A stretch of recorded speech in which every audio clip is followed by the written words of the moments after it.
ఎందుకంటే ఒక సిద్ధాంతానికి కట్టుబడి, మామూలుగా మాటకి కట్టుబడి సిద్ధాంతానికి కట్టుబడి వెళ్ళడం అంటేది చాలా సంక్లిష్టమైన అంశము.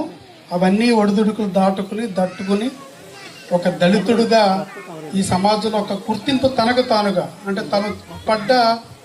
తనకు వచ్చిన ఈ స్థాయి ప్రతిదీ కూడా ఇటుక తనకు తానే పేర్చుకొని, తనే ఒక నిర్మాణం చేసుకున్న, తనే మేస్త్రిగా ఉన్న, తనే శిల్పుగా తను చెక్కుకున్న ఒక రూపం. అది చాలా మంది దళితులకి ఆయన ఒక ఆదర్శం. అలాంటి సోదరుడు ఇక్కడ ఉండడం అనేది నాకు చాలా ఆనందం కలిగించింది. ముందుగా గోపాలపురం నియోజకవర్గానికి మహాసేన రాజేష్ గారిని, సోదరుని ఆహ్వానిస్తూ ఇక్కడికి వచ్చినందుకు అభినందనలు, శుభాభినందనలు తెలియజేస్తూ నియోజకవర్గం తరఫున, అదేవిధంగా మాత్రం ఒకే ఒక సలహా మాత్రం ఇస్తాను ఒక అన్నగా.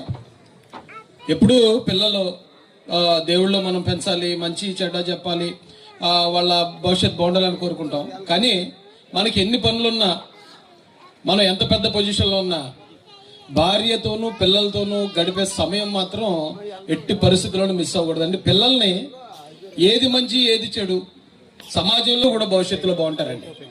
అంతేగాని మాకు బిజీగా ఉన్నాం, మేము చాలా పనుల్లో ఉన్నాం, పిల్లల్ని పట్టించుకోలేకపోతున్నాం, అది ఇది అనుకుంటే కనుక పిల్లలు ఖచ్చితంగా మన చేతి వాళ్ళు తప్పించుకోవడం జరుగుతుంది.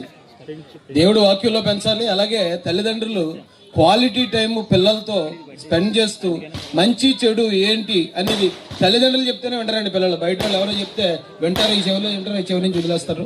కాబట్టి ఆ పిల్లల విషయంలో తమ్ముడు అలాగే మరదలు గారు కూడా ఈ జాగ్రత్తలు తీసుకుని పిల్లల్ని దేవుని వాక్యంలోనూ సమాజానికి ఉపయోగపడేలా పెంచాలని హృదయపూర్వక వాళ్ళని రిక్వెస్ట్ చేస్తూ బాబుకి హ్యాపీ బర్త్డే తెలియజేస్తాను. చాలా మంచిదండి అన్న రాజేష్ గారికి ప్రత్యేకమైన వందనాలు చెల్లిస్తూ ఉన్నాను. అందరం సఫలంగా ఉండదాం.